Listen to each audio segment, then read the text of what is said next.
अब बात करते हैं किसकी, फिजिकल एड्सॉर्प्शन और केमिकल एड्सॉर्प्शन के बीच में डिफरेंस बिटवीन की। तो सबसे पहले बात करूंगा मैं कौन सा क्राइटेरिया लेके चलूंगा इनके बीच में बनने वाले बॉन्ड और फोर्सेस के बारे में। तो मैं कहूंगा it occurs due to weak van der Waals forces,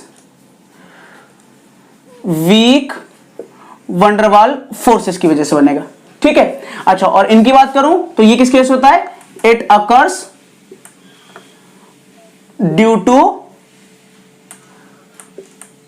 chemical bond, ये किसकी वजह से होता है, केमिकल बॉन्ड की वजह से होता है। अच्छा, अब इनको तो ये तो सिर्फ वीक वंडरवाल फोर्सेस की वजह से हो जाते हैं, ठीक है। तो वीक वंडरवाल फोर्सेस में सिर्फ अट्रैक्शन चाहिए, तो अट्रैक्शन के लिए तो कोई एक्स्ट्रा एनर्जी की जरूरत होती नहीं है, वो तो खुद अपनी एनर्जी से अट्रैक्ट होते हैं चार्जेस की वजह से, लेकिन इनको एनर्जी चाहिए होती है। तो मैं कहूंगा इसके लिए इट डू नॉट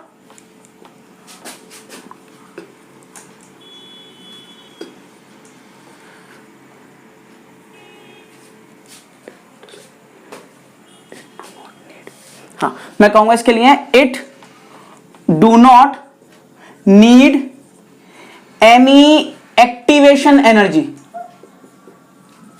इसको कोई एक्टिवेशन एनर्जी की जरूरत नहीं है। लेकिन यहां तो केमिकल बॉन्ड बनना है, और केमिकल बॉन्ड बनने के लिए क्या होना चाहिए, थ्रेशोल्ड एनर्जी को अचीव करना चाहिए। तो मैं कहूंगा इट रिक्वायर्स एक्टिवेशन एनर्जी, तो इसको कोई एक्टिवेशन एनर्जी की जरूरत नहीं होती है फिजिक्स ऑप्शन वाले को, लेकिन हमारे केमिक्स ऑप्शन वाले को एक्टिवेशन एनर्जी की जरूरत होती है, ठीक है। अच्छा, इनको एक्टिवेशन एनर्जी की जरूरत नहीं होती है, यानी अपनी एनर्जी से ही काम चला लेते हैं, तो फिर इनकी जो एनर्जी होगी, यानी इनको सिर्फ अट्रैक्शन के लिए जो एनर्जी चाहिए होती है एनर्जी, मतलब कि ऐसा नहीं कोई बाहर से एक्स्ट्रा एनर्जी चाहिए होती है, अपनी वाली से ही काम चला लेते हैं। तो अपनी वाली से काम चला लेते हैं तो इनकी वैल्यू भी बहुत कम होती है, इनको एक्स्ट्रा एनर्जी चाहिए होती है बाहर से, तो इनकी वैल्यू भी ज्यादा होती है। तो मैं कहूंगा यहां पर कि it has 20 to 40 kilo joule पर मोल एनर्जी, यानी इसको कितनी चाहिए होती है, लगभग 20 to 40 किलो जूल पर मोल एनर्जी, जो कि उनके खुद में से ही काम चल जाता है। लेकिन इसको क्या चाहिए होता है, इट हैज बल्कि मैं कहूंगा it requires 200 to 40 kilo joule पर मोल एनर्जी। तो एक सवाल मेरा फिर से तैयार हो गया, एकेडमिक और कॉम्पिटेटिव, मोस्टली कॉम्पिटेटिव। तो कॉम्पिटेटिव सवाल हो गया कि what should be the value of enthalpy of adsorption for physical adsorption. Physical adsorption होने के लिए एड्सॉर्प्शन इंथैल्पी कितनी होना जरूरी है, तो कितनी एड्सॉर्प्शन इंथैल्पी होना जरूरी है, 20 से 40 किलो जूल पर मोल। और केमिकल एड्सॉर्प्शन होने के लिए एंथैल्पी कितनी जरूरी है, लगभग 10 गुना, कितनी, 200 to 40 किलो जूल पर मोल, ठीक है। अच्छा, तो इसको तो एनर्जी की जरूरत होती नहीं है, तो इसका मतलब यह है कि यह टेम्परेचर डिपेंडेंट भी नहीं होगा। तो हम कहेंगे it occurs at low temperature, इसको तो एनर्जी चाहिए, और एनर्जी कहां से मिलेगी, टेम्परेचर से मिलेगी। तो हम कहेंगे it occurs at high temperature, okay. दूसरी बात की बात करें तो अभी हमने बात करी थी कि इनके अंदर क्या होता है, अट्रैक्शन होता है, तो बहुत सारे मॉलिक्यूल आपस में एक दूसरे से जुड़ते चले आते हैं। तो हम कहेंगे it is multi layer process, और इसकी बात करें हम तो ये होगा इट इज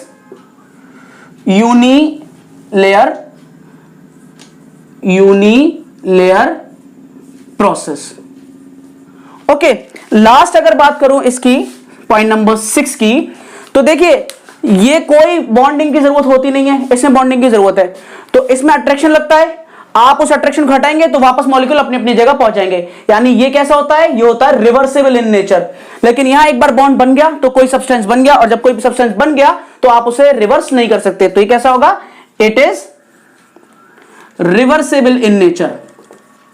और ये कैसा हो गया, it is irreversible in nature.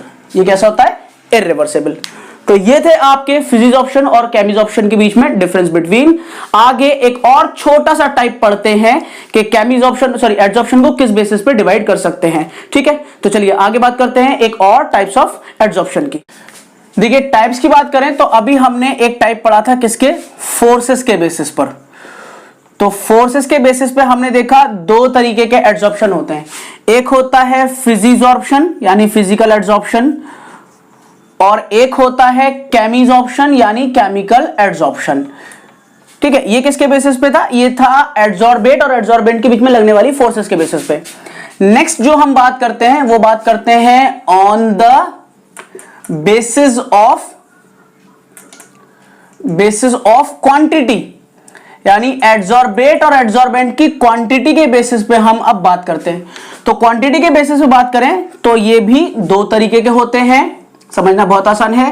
पहला है पॉजिटिव एड्सॉर्प्शन,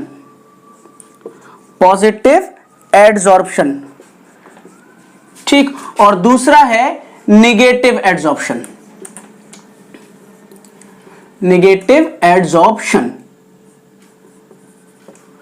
ओके। देखिए पॉजिटिव एड्सॉर्प्शन क्या है, बहुत सिंपल सा है, समझ लेते हैं इसको। जैसे मान लीजिए ये हमारे पास क्या है, कोई भी एड्सॉर्बेट है, ये हो गया हमारे पास माफ कीजिएगा बेंट, ठीक। अब ये हो गया हमारे पास इसके ऊपर डिपॉजिट होने वाला एड्सॉर्बेट, ये हो गया एड्सॉर्बेट, ठीक है। अब ये यहां लगा होगा, हल्का हल्का सा जो है ये एड्सॉर्बेट अंदर भी चला गया होगा, चौक हल्की सी जो है वो अंदर भी जा सकती है अगर आप उसे थोड़ा सा टाइम दें तो, सही है। अच्छा, इसी तरीके से यहां देखूं, ये है हमारे पास क्या, एड्सॉर्बेंट, ये क्या है हमारे पास, एड्सॉर्बेंट, ठीक। और इसके ऊपर हमारा क्या हो गया, डिपॉजिट एड्सॉर्बेट हो गया, डिपॉजिट, ठीक है। आपने इसको थोड़ी देर के लिए रख दिया तो ये अंदर भी चला जाता है। जैसे अगर बात करें, आप कोई भी चीज डिप कर लें, जैसे चौक वाटर में ही डिप कर लीजिए आप, तब ये कंडीशन होगी। तो ये हो गया, ये क्या हुआ हमारा, अंदर तक एड्सॉर्बेंट चला गया, ठीक है। अब इसमें देखता हूं पॉजिटिव वाले में, ठीक है। पॉजिटिव में क्या है, पॉजिटिव एड्सॉर्प्शन ऐसा एड्सॉर्प्शन होता है जिसमें एड्सॉर्बेट बाहर ज्यादा क्वांटिटी में होता है, अंदर कम क्वांटिटी में होता है। बाहर क्या होगा, मोर होगा, कहां, आउटर में, और इनर में क्या होगा, लेस होगा, कहां, इनर में। इसी तरीके से नेगेटिव एड्सॉर्प्शन, नेगेटिव एड्सॉर्प्शन क्या, जिसमें एड्सॉर्बेट बाहर कम होगा लेकिन अंदर ज्यादा होगा एड्सॉर्बेंट के। बाहर कैसा है, इस बार लेस हो जाएगा, कहां, आउटर में, और मोर हो जाएगा कहां, इनर में, ठीक। तो अगर मैं बात करूं ऐसा एड्सॉर्प्शन जिसमें एड्सॉर्बेट आउटसाइड दी बॉडी जो होता है, आउटसाइड दी एड्सॉर्बेंट जो होता है वो ज्यादा क्वांटिटी में होता है, और इनर में जो होता है वो कम क्वांटिटी में होता है, इसको हम कहते हैं पॉजिटिव एड्सॉर्प्शन, जिसमें बाहर ज्यादा होगा और इनर में कम होगा। और नेगेटिव एड्सॉर्प्शन जिसमें बाहर कम होता है और अंदर क्वांटिटी जो होती है एड्सॉर्बेंट की वो ज्यादा होती है, ठीक है। तो those adsorption in which the quantity of the adsorbent is higher और larger at the outside of the adsorbent than in bulk is called the positive adsorption, and the adsorption in which the quantity of the adsorbent is less outside the body of the adsorbent than in bulk is called the negative adsorption। तो यहां बाहर ज्यादा होता है और यहां बाहर कम होता है, तो ये किसके बेसिस पे, सिर्फ और सिर्फ एड्सॉर्प्शन के बेसिस पर है, ठीक है।